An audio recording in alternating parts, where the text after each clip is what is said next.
Hi, everyone, and welcome to this episode of the House of the Dev podcast from Austin, Texas. As usual, we've got Raphael Colantonio. Hi, Raph. Hi, Peter and Dylan.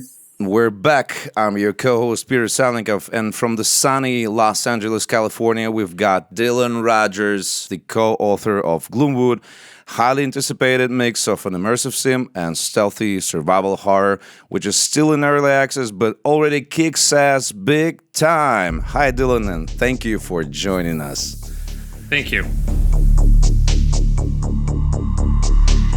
You are entering the House of the Dev.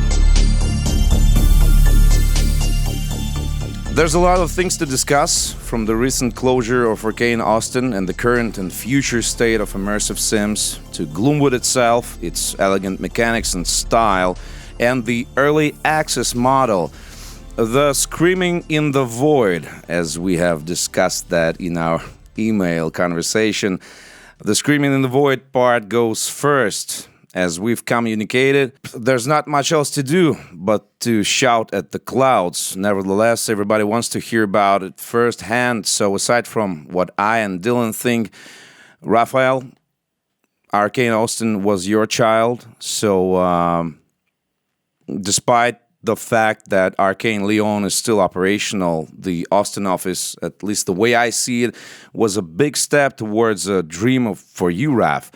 Like, you were following the people who you professionally adore, and you came to the place where most of your favorite games were created to work with the people who created them. And despite all the work, all the resistance, all of it has come to an end. What are your thoughts, Raph?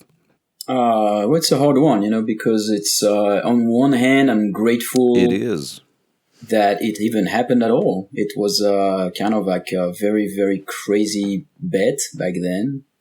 Moving from France, slowly recruiting a lot of the Deus Ex people, and by a lot I mean 4 or 5, but they were very key to all this. Harvey, Ricardo, Monty Martinez, and Steve Powers, and a few ex-Origin people as well, for the most part. It's beautiful it even happened. It was such a crazy challenge that not many would have followed me with, and not many would have thought it would have worked. So, in 2005, came here after, once we had 6 years of existence in France, and only back then we had like maybe 50 people, and slowly started that studio, and then Harvey came on board, and that was like a perfect storm. That was a moment where I think Arkane was very clearly doing what they were doing. Harvey was ready was really ready to rock back then, and then Ricardo joined us, so we had like this really dream team combined between Lyon and Austin to make Dishonored.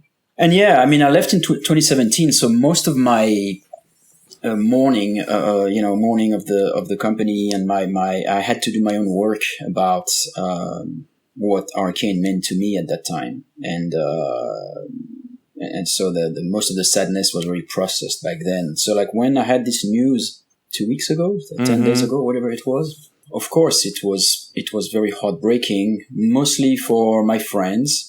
There were still a lot of people that I knew there, and what it represents. I mean, Arkane, as a global, not just Austin, but as a global, represents a very specific type of games, a spirit that, after Looking Glass was gone, then we felt like we were the ones who were still bearing the torch with another few developers. It's not just Arkane.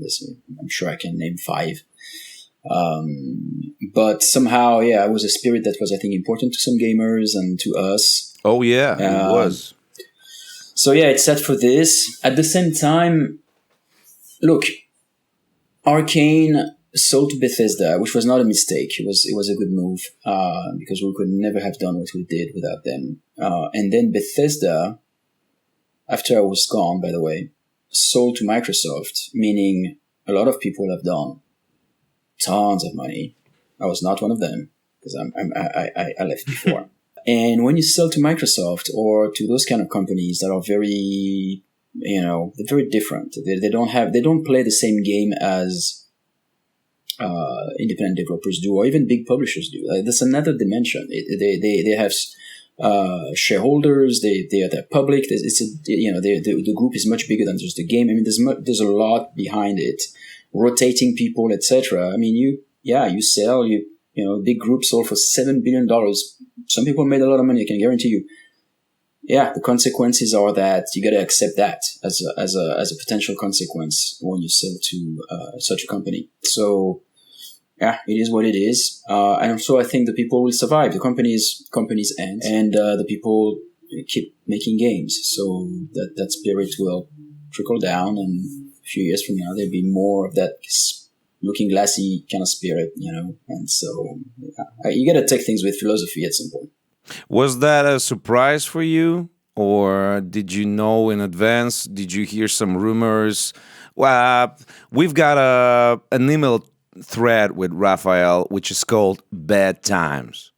And there, we really do. And there we share all the shit that is happening in the surrounding world. And that was one of my emails. What the hell? They are shutting down Arkane Austin. Look, I think it's like a movie. It's a surprise when it happens, and then you think about it later and say, shit, there were all the signs, so it's coming. It makes sense now that I'm thinking about it. Arkane and all the other studios are probably just an Excel spreadsheet number at the bottom somewhere, etc. And then there's a big crisis right now for tech financials. So it kind of makes sense as an afterthought, but I did not see it coming at all. I was kind of naive, like I think everybody, about what Microsoft was saying. And frankly, I mean, it's such a great team. It's such a Arkane Austin. I mean, I'm not going to talk about Arkane Lyon. They're also fantastic. It's not a comparison between the two Office Space. They're very similar in what they've achieved. Unlike what people think. Some people think, it's all about one person, two person, three. There's tons of absolutely incredible people at Arkane on both territories, right? So, and they've jointly made the first Dishonored, so it's not like this one more than that one, etc. So it's an amazing team in Austin, and recreating that magic, like that kind of like complementary between aspects between the different devs, and it really, when you work with people that you work with for 10, 20 years, there's something that happens where you're kind of in autopilot, and some of those were really in that kind of they had that value. So in that regard, it seems very dumb because I think from a distance, if you're a business guy, you probably think, well, you rehire later, it's all cool. And it's so hard to recreate that. It's so hard because it really hinges on the dynamic between some people, and a culture, etc. And, by shutting that down, it's dumb. It's just dumb, frankly, because like most of all, you would think, yeah, there's a financial crisis and all that. But if anything, Microsoft is probably the one who could have actually footed that. For their own sake. In the future, they could have helped. Wait 3 years. It would have been good eventually. I think they looked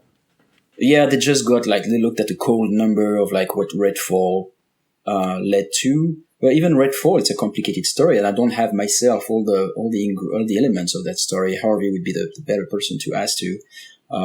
They were asked to do something that they did not really want to, and did not really have the specific knowledge of that kind of format, multiplayer thing, kind of like Destiny type of format.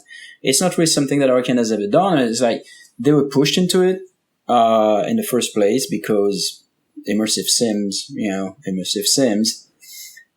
big sales, etc. It's not, there's some other market that are bigger. So they were pushed into that. And then not only that, but even then it could have been good, but then they were pushed out of the door. They did not have a team big enough. That's my understanding. There were a lot of challenges, and then they blamed Like, oh, well, or maybe not even blame. Maybe it's just like, well, the number is too small. Boom, let's cut it. But it's outside of any long-term interests, because from the long term, it would have been it doesn't seem like it was a good move to cut Arkane Austin. But anyway, yeah, it feels very unfair to the people, from my angle, from looking at it from where I am. And of course, I hang out with these guys. I'm going to have coffee actually this afternoon with Harvey. Yeah, say hello from us. I will. Now loading the House of the Dev. This episode is brought to you by Yandex Games, the platform for browser-compatible games with millions of daily active players. If you were thinking browser gaming was a forgotten relic, maybe it's time to think again. Starting out in game development, the web can be your gateway to kickstart a career and gain valuable experience. Yandex Games makes publishing easy with SDK integration plugins that work with all major game engines. Already have a game? Port it to WebGL and uncover a new revenue stream without the heavy marketing costs. Yandex Games will attract users and promote your games on the platform. Strategy games, RPGs, racing, casual to mid-core, all are welcome. Thousands of developers are already generating profit without breaking the bank on advertising. Join them now. Just register, upload your game, and Yandex Games will provide you with complete solutions for user authentication, in-game purchases, ads, and game promotion. The link to get started is in the description. Now loading the House of the Dev. As sad as it is, as big companies are avoiding risks, there's a massive movement on the indie scene, probably in each genre, and which this movement has been visible for years, but now it grows bigger and bigger. Now, Gloomwood, in my opinion, is one of the most representative games in our case. Its popularity grows day after day. It's being widely discussed. It has several thousand positive reviews on Steam, and it holds its place in the top-selling games chart. At the same time, the majors of the industry seem to be crazy. They look in all directions except for the needed one. They search for trends and pop. They have the marketing analytics. They keep saying that it's the worst time for this and it's the best time for that. What sort of rabbit paradox is that, guys? I'm sure Dillon can speak for himself, but I think at some point it's down to what you want to do. Because and that's not really a choice, it's almost like an integrity with your own vision and your passion. I think if it was all about market, I would not push immersive sim so hard. And, I'll let Dillon jump into that. But for me, it's all about I'm doing what I'm doing because I love it. Yeah, that was the angle. Like, I didn't make Gloomwood to make money. That would have been a very bad deal to sort of be like, oh yeah, I'm gonna hinge several years of this project on a genre that's sort of like, But it doesn't mean that you won't make money, though, right? That's the thing, because the origin of the project might be passion, which I think is the healthy way to look at it. But at times, it leads that honesty, that integrity, that artistic integrity, at times leads to huge successes. The case for Dishonored. Yes. And I'm sure Baldur's Gate 3, they're pretty happy with that. Oh yeah, they're pretty happy with that. Yeah, and I mean, the financial success is purely nice from the angle of, hey, there are people interested in this, we can keep doing it, and it's not we don't have to change our vision or like alter, like now we have to like, we have to put in like a new monetization system, or we have to make affordances for how customers have changed. So that part has been really nice, because when I started up Gloomwood, and a big part of the whole indie scene that's doing like throwback shooters and throwback immersive sims is that people still want those kind of games. They still want to go back and have that sort of like, it's a single player experience that that you just pay up front for, and you get to be immersed in this world for however long the campaign is. And that's sort of the angle that I wanted to come at it. Was I really love I really love these kind of games, and the industry is moving in different directions, and it's never going to be a heavy hitter like battle royale or anything like that, but it still could have its place in the industry. And that the thing that you said about the people at Arkane who were let go, kind of reverberating out and starting, bringing that philosophy to other studios is absolutely true. And even now, I'll run into. I did PAX right before the pandemic started, and I met Dan Thrawn, who came up to our booth, who was the QA lead for Thief 2. And so many of those people, like Terry Brosius, Eric Brosius, they're all still kind of like, they're out there, and they're still putting their philosophy from Looking Glass into stuff. And that is sort of like the hope I have for the industry, even though it's as volatile as it is right now. Yeah, you said about the throwback shooters and throwback immersive sims, and I've read some reviews, I've watched some interviews of yours, and Gloomwood might look retro, but in reality, it incorporates almost every fine feature seen in a modern day game of the same genre, and it develops those features, which leads to situations and combinations of events that are super rare in AAA games. I mean, when I figured that I can fire up the beer mug and then fire up the door, even if it's locked on the key, and I just can get rid of it by fire, my mind was blown away. I was like, can I really do all that stuff in this game? It seemed unreal. So that was actually what I was I wanted to talk about. The graphics, the predicament that many people might have to that sort of visuals, and the systems that lie beyond them. It's like you took several steps back. I mean, everybody understands that you cannot create a game that is super awesome in everything. It has awesome visuals, awesome audio, awesome physics, awesome AI. It's just that nobody has an unlimited budget. Yeah. So you already have to choose. But in this case, it might seem like a boomer shooter game or something similar to it, and it can confuse many players. How did you work with the audience in that part?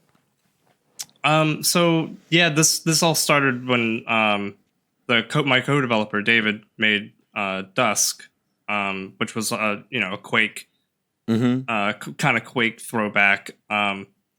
And a lot of that stemmed from just, we're a small team where a lot of us are, solo developers that sort of came together, and we kind of focused on like the parts that we really enjoyed about those older games, which was like, despite the low poly counts and texture density, it's the atmosphere and like the tone. Actually, Arx Totalis is both one of David and I's like favorite games, because it does so much with just like, you get that feeling of being like underground and these like interconnected societies meeting each other, and it does that even though it's an old game now, but it's still, I replay it today and I still just like I feel like part of this world, and those are the elements that we sort of like wanted to recapture. It's like it doesn't there's that quote I remember. I think right when you were leaving Arkane, Raph, you had like a quote that said something like, "Oh, there's so much time making like AAA immersive sims. It's just like there's so much time focused on just doing stuff like making the feet of the player or an enemy like stay flat on the ground, and the budget is crazy, and all these like elements just take so long." And I knew that like none of us would be able to do these kind of the games that we wanted to if we had to focus on that element all the time. Yeah, and some of the sad part about that is that then it removes features instead of adding some. Yes. Because, I see what I mean? Like for in order to, if you don't want the feed to slide or something, which is, well, let's just not have the feed then, or let's not have that physics thing, that like if we make all the objects interactive, but now we need so many polys so that they're pretty enough, but then the frame rate goes to shit, then we won't have anything interactive. That's the solution. We'll have a pretty game that is not interactive. And that is the saddest thing ever for game designers. Which is why there is that sort of there's a stigmatism I sort of run into every now and then of like, oh, indies hate like AAA games. We're all sort of like, oh, screw the industry and all that. But a lot of us, a lot of my friends and I that work in the space were really mad about Arkane Austin closing because we loved the kind of games that Arkane were making. You guys made like AAA games and big budget games, but it was awesome to see you guys doing the impossible, kind of threading that needle of like, oh, high production value and very systems driven games. And I know that like they're frustrating projects to do. Like that's everyone, so hard to make. Yeah, so hard. Like, it's so hard to make. It was like impossible, but that was a sort of like a feat that so few studios could pull off. And when that sort of that raging frustration of hearing the studio close sort of gave way to like, well, I'm happy that we got these games and that they've been influential on my career. And then again, I think we can also be somewhat thankful that Bethesda made that happen at a time where they were just like, I don't know what you're doing, but we'll trust you. I mean, there were a few people at Bethesda who knew what we were doing. Todd Vaughn, to mention one, but I don't think it's very easy to reproduce because it's there's a lot of like. I mean, again, like Bethesda, they know this thing because, like, they've done things like Skyrim, which are also highly interactive and at the same time AAA. So that they're probably one of the few that were encouraging to go there, But it's kind of Skyrim was a long time ago, I might say. Yeah, well, I mean, like Fallout 4, which is still like fairly, some people criticize Fallout 4, but to me, it's the TV series was better. I don't know. I mean, it's less interactive. No, I'm looking forward to the next Bethesda stuff in general. But anyway, don't you think though, Dillon, that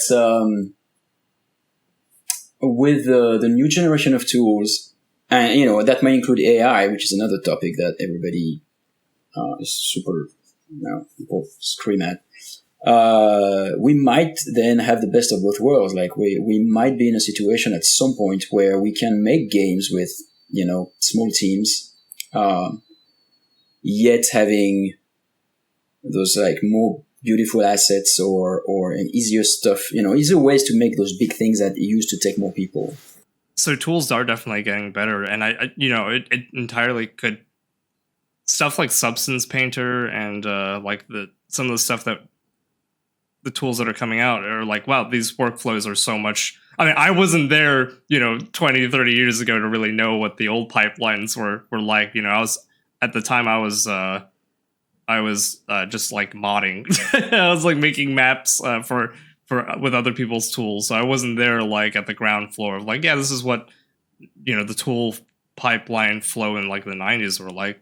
But now it's, the fact that we're able to, like a team as small as my team is able to pull off something that can kind of look like an early 2000s game is already kind of like a big step. Like we were, just like, 5 to 10 years ago, Unity games or like, even some Unreal games, just like indie Unreal games didn't look like that. They didn't have that sort of capacity. It was sort of like, oh, that's cute. That's, that's an interesting little project you've got going there. And now it's sort of like, yeah, now we're sort of climbing to like indies making like Half-Life 2. So it's an interesting thing to see sort of like where it goes as it develops and seeing that industry sort of the cool thing is that it's not even just like, oh, indies are making Quake throwbacks now, but now we're starting to see like indies kind of blend these genres in a way that we might not have seen otherwise. I know that like for Gloomwood, we looked at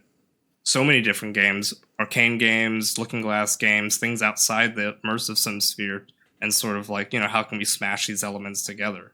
And that's part of what excites me, is how the philosophy of like indie and these tools and like the ability to maneuver really quickly between making systems and making assets and such at our smaller scale can afford the sort of more risky kind of design philosophies.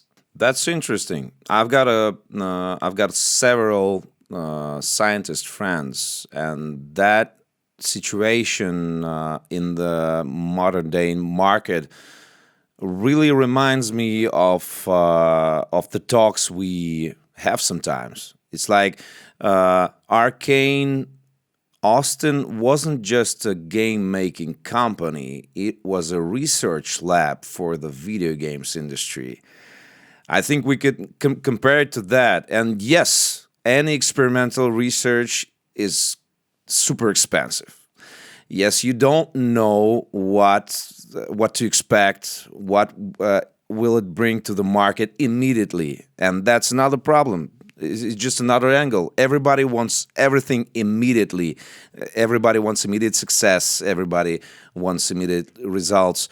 And the researchers don't, they don't bring the results right now and right here. So I'm sort of happy and grateful for the time that I had. But I guess it's one of the situations that the really gifted and sort of mad scientists, sometimes they got into situations like that. But the results of all the researches that have been done inside the walls of Arkane Austin and Arkane Lyon, of course, they have spread across the industry. They are so influential, and this is the real value.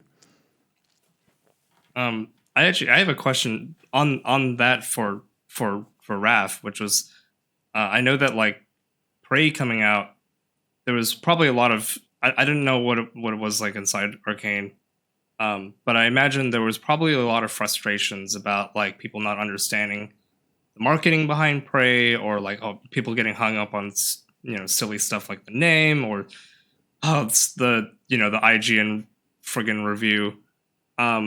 And I imagine there was probably a lot of frustrations right when the game came out. But now looking back at Prey years down the line, there's so many people who are like, Prey is like the best immersive sim like ever made. It is top tier. Surprise, goddammit. Do you feel sort of, is that like bittersweet to sort of have that sort of recognition later? Are you happy that it's sort of that people finally came around to it? Is it how do you feel about that sort of that change in the zeitgeist around how people see what was one of your like star projects? Well, as human beings, we have more than one emotion at the same time.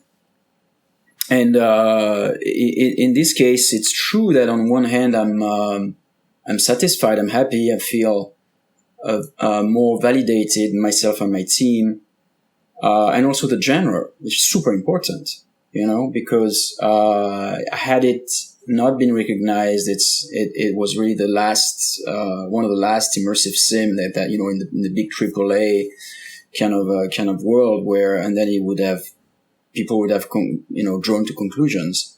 But I believe now that that effect that Prey still has now, this long tail where more and more people are playing and everybody's going like, where was I when that came out? I think it's validating for that market in general. So that's a satisfaction, for my next game and also for your game and for anyone, right? For the genre in general. I am bittersweet in a sense of, there was so much damage made back then. I mean, who knows? Maybe Arkane would be around today. Not to blame a specific reviewer, but my point is, back then, it was on our podcast. Was he? The overall, no, I think you're talking about a WikiLeaks problem. A whistleblower, sorry. What this guy was on the podcast. Yeah. I think what it created, like this thing combined, right? And it was several factors. It was the name. It was such a wrong idea, wrong idea, and the person behind it was so hanging on to it, and that's sad because it even marketing back then complained that they were gonna spend many dollars to just tell how much this is not Prey 2, rather than money they could spend on here is this new game, right? So it was just a dumb idea. And the second thing was that was another weird thing that was happening at Bethesda PR back then. They were convinced that official reviewers were a thing of the past, and that from now on, fuck them. And we're just gonna let the players review the game and go word of mouth, count on YouTube, count on all this, the influencers, etc. So the strategy, and our game, and Prey was one of the, if not the first game that went through that new policy of like, do not give the game to publish to the press before the gamers have it, right? So. What an idea, right? So then it flared the press. Press were pissed off about that.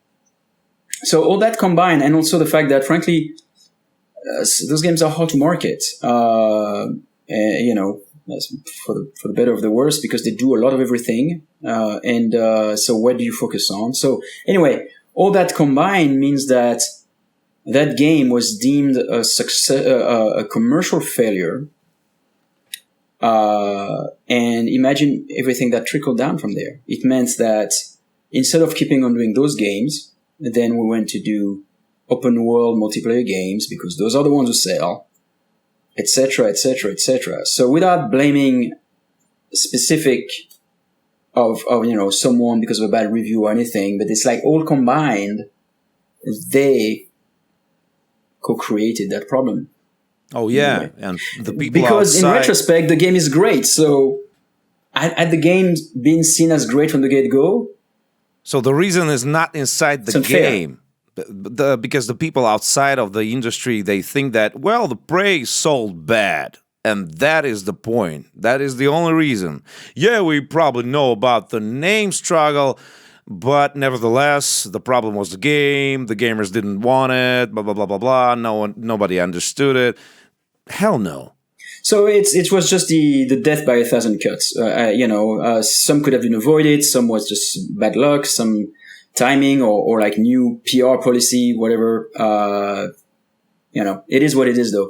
But so to your point, Dillon, I mean, I'd rather be in the situation that we are than 7 years later the game being totally forgotten. So it's kind of like at least there's that, right? But it's bittersweet in the sense of like it reminds me how much things should have been different. Yeah, I guess there is also this is again another sort of like it is bittersweet, but I imagine that experience pushed you into like I want to do like the indie stuff that you're doing now with Weird West and your new project. Of course. So from those frustrations, you kind of like you built a new studio to recapture that energy. Of course, life is weird like this, right? And you can apply this to relationships or whatever. You're now with someone that you thought, well, I'm glad that 15 years ago that horrible thing happened between my partner and I, because now I'm like with someone fantastic, But it's weird, but it's a chain. That's what life is. So yes, of course, I'm glad we have Wolf-Eye. I mean, the spirit is there. It's, the current game that I'm working on with my team is going to be, I suppose, extremely welcome by people who were into that kind of games. So all this is positive. Turning negative into positive, I guess that's what you have to do of life in general. And because what's done is done. but can take lessons, etc. Again, Prey came out today. A lot of people love it. It was fantastic experience, fantastic human experience as well, with working with the people. So that's got to be celebrated. We can't just sob about everything.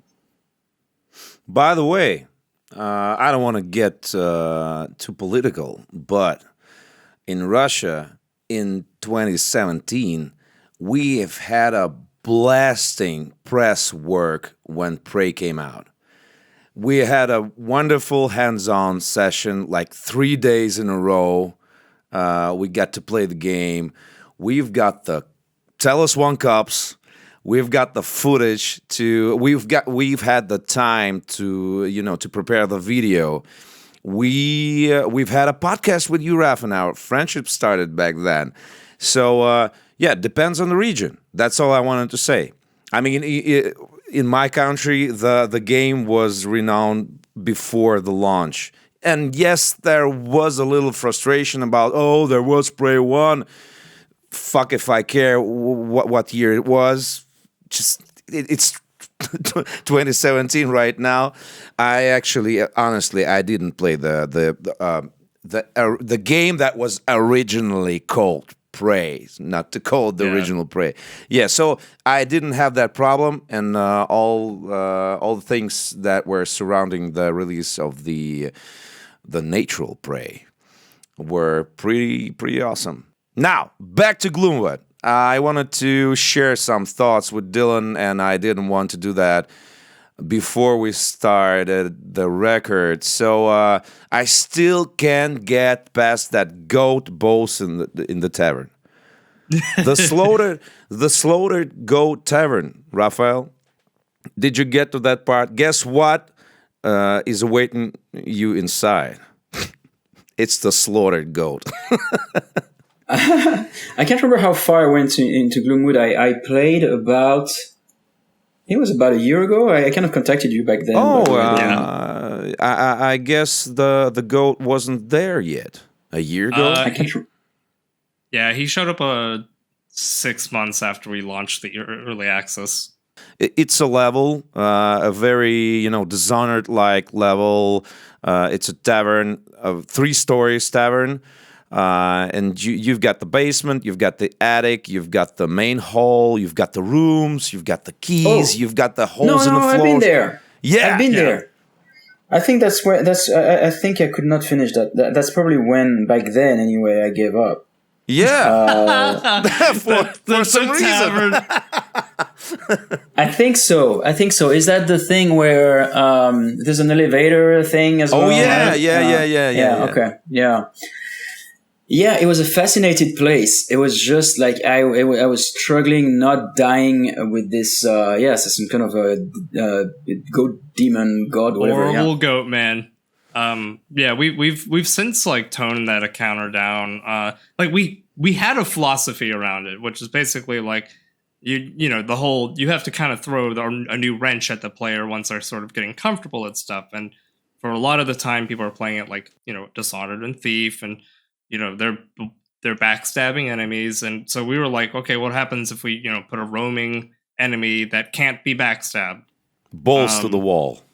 Yeah, and we put the shotgun in the tavern. That moment's a very we're kind of meandering a little bit from the immersive sim side and into the survival horror side, which a lot of people were like, fuck off, Oh really? But yeah, we've got. I think after we've toned the balance a little better, and now, I give the player some flash bombs before that encounter.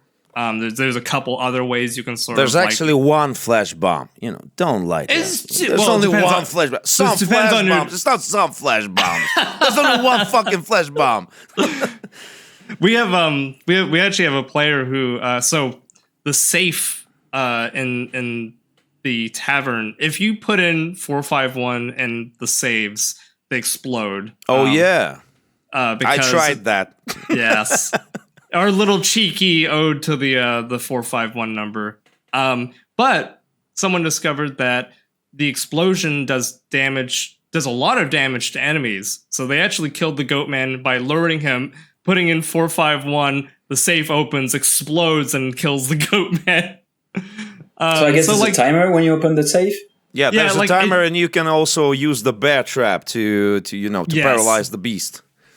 So like I think we've toned that a little better, but I still like, it was kind of like when we do these kind of encounters, we're trying to think of different ways to put the player on the back foot. So like the goat man was sort of you've got one enemy to focus on, but he's a tough enemy, too tough maybe when we launched him. But then after that, when you finally get into the city, there's like other enemies that are like we sort of go back to the player can backstab things again. You fall back into that sort of flow state, and then we throw the next wrench at you, and it's one of the nice things about the way we sort of designed Gloomwood, which was inspired by Prey and Thief 3, is that it's not mission design. So there is you can actually totally skip the tavern, just go to the city, and then come back later when there's another shotgun in the gun shop, and you can come back. You can do what? And just you can totally skip the tavern, go to the city, find a gun shop, get like the shotgun, come back, and then it's like, no, I'm not even gonna deal with the goat man right now. I'm just gonna shoot him down. Like I couldn't find the key out of the tavern. It's locked. Oh, I can burn the door down, right? Yeah.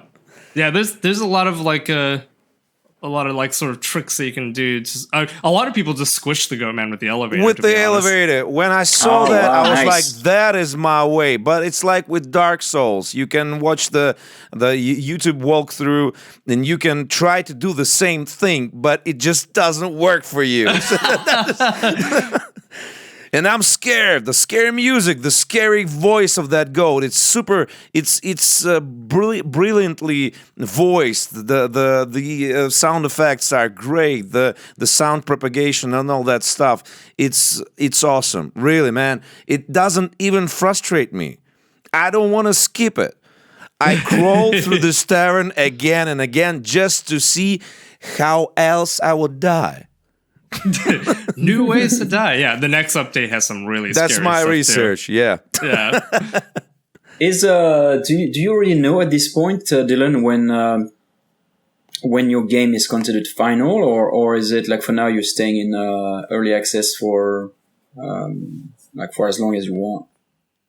So yeah, we have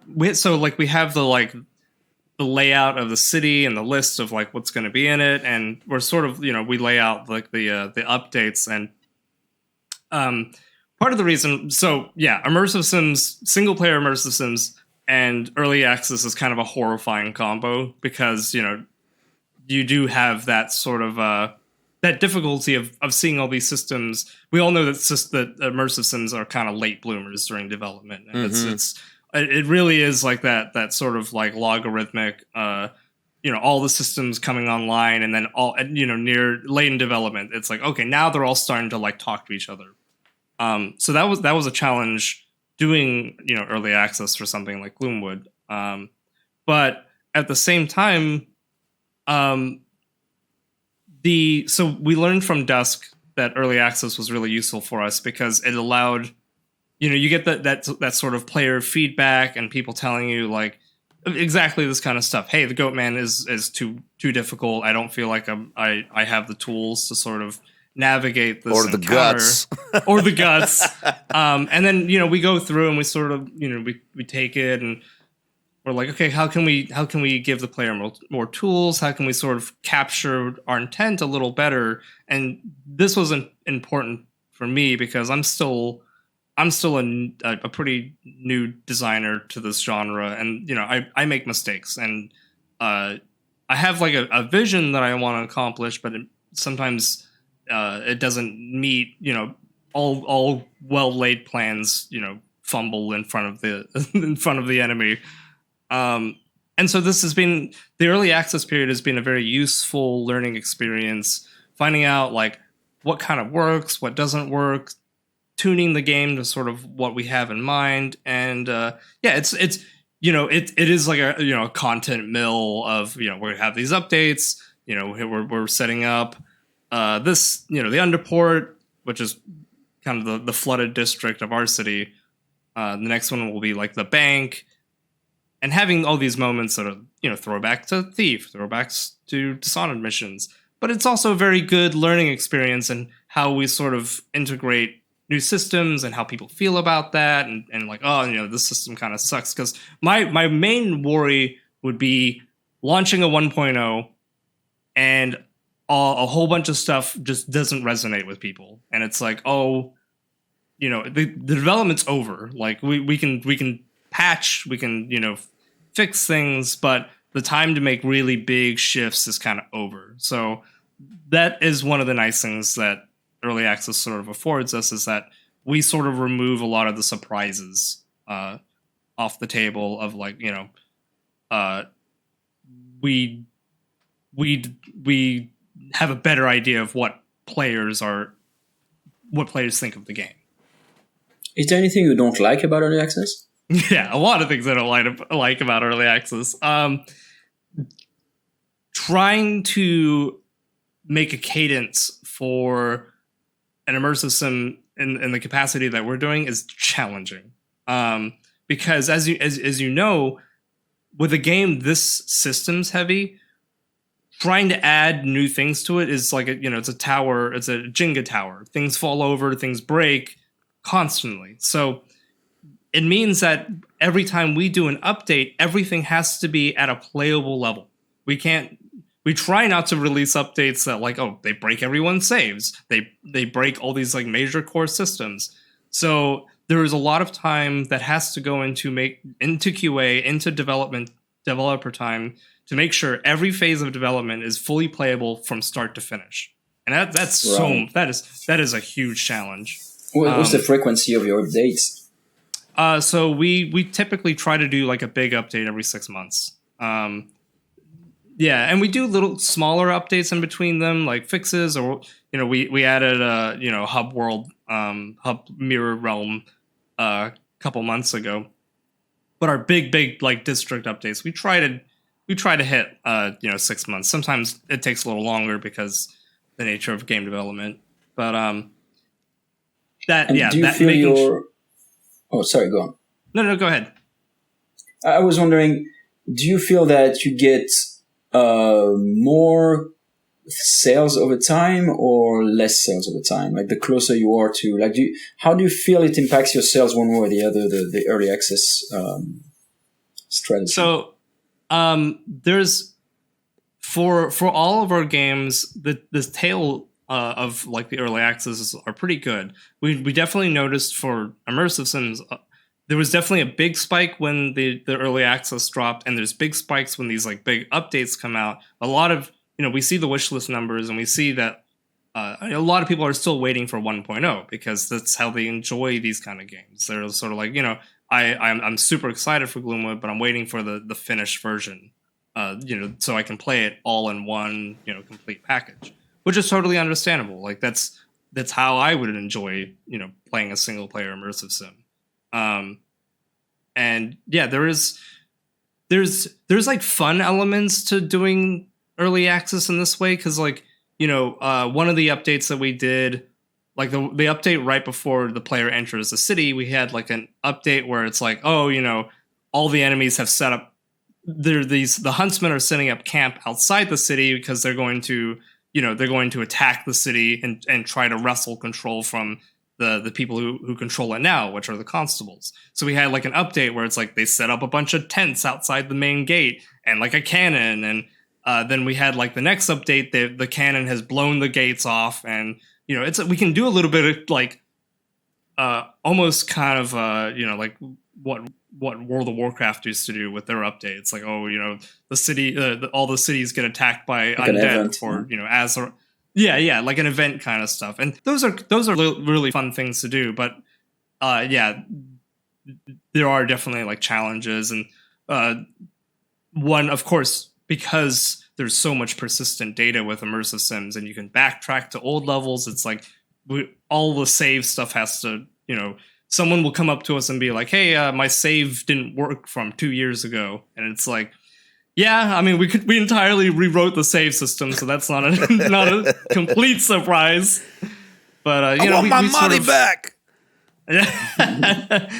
But it's. I think from a sales perspective, I'm not going to say that it's like better one way or the other. I think it really depends on the kind of the benefits and the cons of the project that you're doing, and sort of like how you want to present it. We came in with the knowledge that like, hey, all of the games that we do in New Blood have been through early access because we really benefit from that process, and that's kind of the way we know how to make games. But you can say the same element of like, are you diluting your audience? You release the game that's kind of unfinished, and people sort of like, oh, I'll wait for the wait for the 1.0 release, and then they don't buy it. There's a lot of angles to sort of consider, and not a lot of definitive answers for marketing it. And yeah, I definitely think there's benefits, but there's also things to be cautious about when you're walking into that system.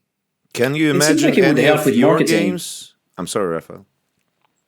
I was saying it seems like it would help with marketing and building a community and a lot of word of mouth, etc., which is something that has a very cool value that you can get by just not doing early access. Yeah, it's definitely been that community building is like probably the most important thing out of all the games that we make, is that having an audience that shows up for each update and for the launches and spreading the word of mouth. And now video games are such an industry where it's like, people, I bought Baldur's Gate 3. I knew I was going to get Baldur's Gate 3 eventually. And I was like, I'm busy right now. I don't know if I can put another huge game on my backlog. But then that video went around of like, oh, the players like kicking the squirrel after casting Talk with Animals, or like stacking crates so high that they could jump over the castle wall and skip like an entire quest line. And I'm like, now I have to buy it. It's on my social media everywhere. It's people are having such fun. Now I feel like I have to try the best game that came out this year. Why do you think we like so much mechanics that can potentially break the game like that? I think it's just because it's, I see so many like complaints like that where like there's always someone who's like, that's not realistic, that's not immersive, no one would stack crates and jump over a castle wall like that. But I think that's honestly part of the joy of it, is that we know these are games, and there's like, we like feeling in control of the systems and it's consistent with their world. I mean, they teach you how to stack crates, so then you can do that. And if you feel clever, because it's like, I feel like you feel like you're getting one over the game designers. You feel like they didn't think I was gonna do this. They didn't see this one coming. And it's like, yeah, the designers kind of did, but they were like, they were okay with it. It's fine. We don't need it. The great thing about the genre that we work in is that we don't have to put in like you can't do this, invisible wall, you can't come here, you have to listen, you have to watch our cutscenes. And I always appreciate that, like, the games that we sort of make trust the player. They're like, break the game. Yeah, have fun doing it. It's true. It does force you to script your missions in ways that it doesn't take into consideration some things you might have not done before. So that if you skip there, it still works. Whereas some games, they work in cascade of checks, mm-hmm. of gates, and they're like, hold on, we haven't planned for the player being already here, so it bugs, God, everyone knows this moment in the first Deus Ex, but like one of the moments that sort of blew my mind and was like, oh, I want to make video games, is you're at in Paul's apartment in Deus Ex 1, and he tells you, hey, the agents are at my door, leave now. Oh yeah. And most players will like they'll just go. They'll leave. Paul dies. Yeah, that is the story moment. I have to go. He tells me to, so I will. Yeah. So and that's what I did the first time I played the game. Of course. I did that. Paul didn't show up any further. I was like, oh, that was the story beat. And then the second I replayed the game, of course, like very soon after I beat it the first time, I was like, this game's amazing. I'm going to play it again. And this time I was like, you know what? I kind of want to see what happens if I just stay in Paul's apartment. And then like the agents bust through, you fight them with him, you hold him off, and then he tells you, I'm going to like Hong Kong, and you see him in Hong Kong. And it's like, what? The game allows this? They had like an entire like all these systems and like scenes that show up later that have Paul in it. It's just amazing. It blew my mind the first time I played it. I could not. If you pick the lock of the door and you see a whole squad of MJ-12 troopers just standing there like that, and you go like, did I break something? It doesn't seem like the game stopped so I can play further. So it was okay. It was sort of silly and clunky, but it was awesome. I just don't have to stop. That very feeling that I don't have to start over, it was valuable, in my opinion, by itself. Yeah, that was the immersive sim dream for me. Oh yeah, right there was like, I couldn't believe the game let this happen, and it just went with the flow. Raphael, did you ever think about some of your games going through early access? I mean, some of your previous games going through early access. The early access for Dishonored or maybe Prey, would it help? I don't know. I think. How did you even do that without early access? Let me put it like that. Yeah, it was not. It was. I think again, it's all. People will keep doing what works for them. So Bethesda had no intention to. They always played it very close to the vest, like what we're doing is nobody's business until it comes out. So all that goes very much at odds with secrets that are going to be found out and people talking too early about the thing that is not finished. They probably would never do that. Maybe they would now. But back then it was not seen as a potential strategy. Now I'm thinking about it. Not just me, but, my business partner as well, Julien. We're thinking it's actually a good way. It's a good way to create a community, to play test the game because those games they have so many possibilities that you can only get so much testing with let's say, standard QA approach. Whereas here you really put it directly under the heat of real players and what real players do. So the game will be richer, stronger. I believe in it. It's just that I don't know exactly what to expect in terms of how do you feed the beast. There's probably some stress about that. But we did talk to the Larian guys as well about it. Mm-hmm. And we learned some really cool stuff about early access and why it's a good idea to do it. So yeah, at this point I believe in it, and wouldn't be surprised if we do that at some point. The people that also like Larian did the whole early access thing for it was like 2 to 3 years. I talked to the Project Zomboid guys every now and then, and they've been doing early access since it's going on 8 or 9 years, and it's like wow, that is crazy. Something similar to DayZ.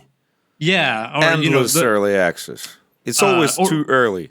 or talking about like the Dwarf Fortress guys have been working on that game for decades. And that makes me think about my next question. Do you guys think that it's not a universal? The early access is not a universal good for any game of any genre. I think that it fits more to more systems-heavy games or multiplayer games. open world MMO games where you have to let the players in before you dive into adding new features, because before you before you impact the players and the what you already have, you won't know what to do next. But perhaps it's not good for just any game. I would not know. I think, if you give your entire content, it seems like you would not want to give your entire content at early access, but maybe a sample of it. I don't know. Dillon, what do you think?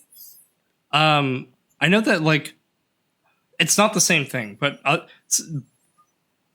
in our minds, we also kind of had the, like, idea of, we were thinking about, like, the shareware era and, like, Doom giving out, like, episode 1 and people playing it for free and kind of like getting a feel for like how the game is and, eventually buying the full product. And I know that like those kind of systems they're kind of nerve wracking as like, a developer. You don't know if it's going to be a good gamble. You don't know if people are going to like, they'll play the first part of your early access. They think the game sucks because it's too early. And then, you have to climb out of this like negative feedback loop the whole development process. So there's definitely, and that's just from the developer side. I know players see this kind of stuff very differently.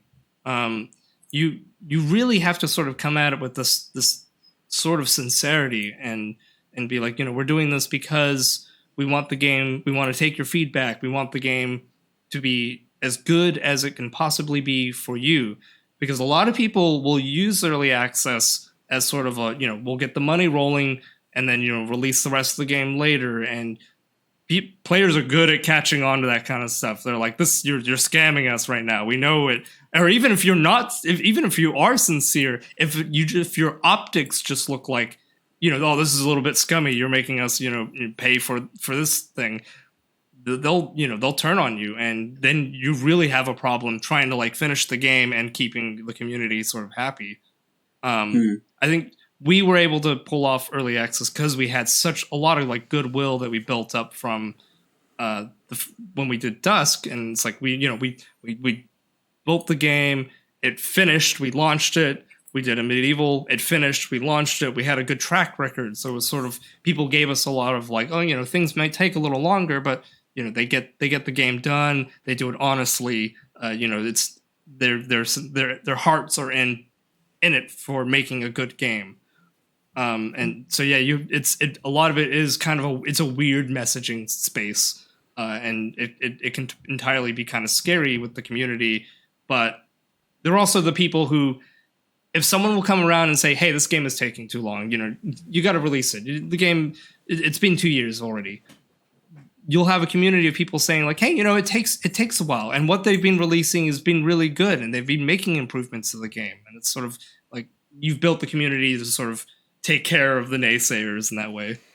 Yeah, so that the interesting part is that, did you have that strategy, the early access strategy in mind when you started the project? Or was it all natural?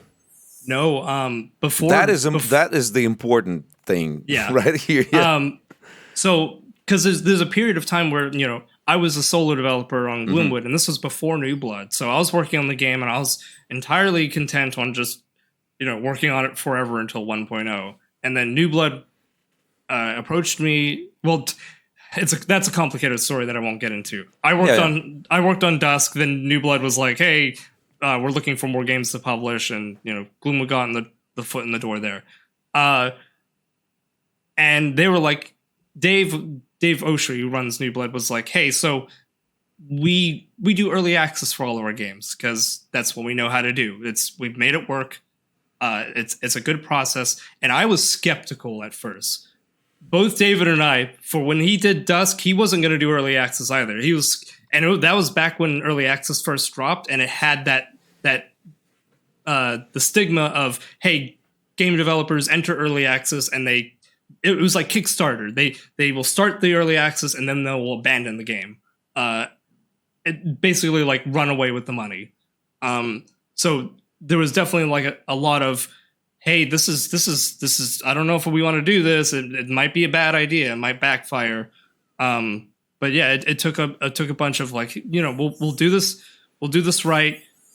We'll let the players see what we're working on. It's okay if things are a little rough around the edges. We'll listen to the feedback, and then they'll positively respond to us fixing the game, making it better, releasing the episodes. And for Dusk, there were a lot of people who were like, just release the game already. Just we want the full 1.0. But by the time the game came out, people didn't care anymore. It was a great game, and we're hoping that's going to be the case for Gloomwood too. That all this sort of the difficulties of early access won't really matter that much when we hit 1.0, and hopefully the game is great and people are just like, it's an amazing game, and that development cycle worked out in our favor. Yeah, so I'm really looking forward to consume all the new content in that game after I beat the freaking goat in the terror. But as we were talking about it, another thought crossed my mind. I mean, there were a lot of cases in the gaming industry through all the history when something good, maybe an itty-bitty detail or some business model or some genre was noticed by the big companies, and it was it was made big, and it became a thing. So imagine another level of hell where the big publishers say that every game has to go through early access. Oh no! Oh no, man! I just imagine that, and I want to kill myself. I'm sure. Raph, did you ever have anyone come up and be like, "Let's put loot boxes in prayer"? Oh, I'm sure he had. Dishonored needs some horse armor. Oh yeah, I'm sure he had. Those conversations did not last very long, but that's why I left. No, but no, I mean it was, yeah. Frankly, yeah, it was back then. It was possible to just say no. I don't know if today it would be possible, but back then it was. Yeah, but these days it's another level of jokes. Everybody wants to hear about how exactly do you utilize the AI technologies in your project. Do you even think about that? How do you make a subscription model? Oh yeah, are you planning to film a TV series based on your game, man? How about stretching the brand? Maybe doing a franchise? And you have to, as a person that is still on the stage of pitching and looking for the funds, you have to have answers for those questions. Even if you're not about to do all that stuff, you have to show that you are thinking about it. And that scares me, actually. But when I play games like Gloomwood, I feel it's still okay. It's just give me my gamey games. I want to just play the games as a gamer. Yeah, I guess we're old school. Yeah, so Dillon, a couple of words about your future plans. We already realized that your early access case is not just here's a chunk of unfinished game. There's a lot of stuff going on inside the game world, a lot of updates, and you're going to add 2 new levels. One of them this summer, and another one the upcoming autumn. Actually, we're releasing the Underport update, which is a kind of the canal flooded district area of the city. The first of that update will actually be next week. Maybe it's already out. This podcast needs translation, needs voiceover, needs editing. So maybe the whole Gloomwood is already out. Yeah, I'm looking at my future self who's done with this week, and it's oh thank God it's done. The second update, because this is a huge level. This is like the biggest level that we made so far. So we had to like split it up. We split up like basically the entire surface area of the district, and then the second update, which will be in the summer, is the sort of the hive, which is like you go far below the earth into the tunnels beneath the city, and that's don't tell me. Don't tell me, man. It'll be great. But yeah, it's so we're doing that update next week, and hopefully things don't explode. We did the market update a year ago, less than a year ago, and we all stayed up and it was it stayed up like 2 nights in a row, as you do in game dev. And we put the update out, and the immediate response was, "Hey, all of our saves aren't loading." And it was like, "Oh, I was about to go to bed, but now I have to stay up and fix these saves." And again, yeah, that's the game dev horror story. But we fixed it, and I think we have we learned from that, and we have a much better system now for letting people load old saves. It's just we all have to learn the hard way. Oh yeah. So thank you, Dillon. I've had a great time. Thank you, Raphael. I'm glad we're back. It's been a while. God damn it! Since the last episode, the gap was so vast. Many people thought we were done for. No, we're not. We're just slow. Yeah. Good things like immersive sim development. Good things take time. Thank you very much. Bye, guys. Thank you so much. Bye.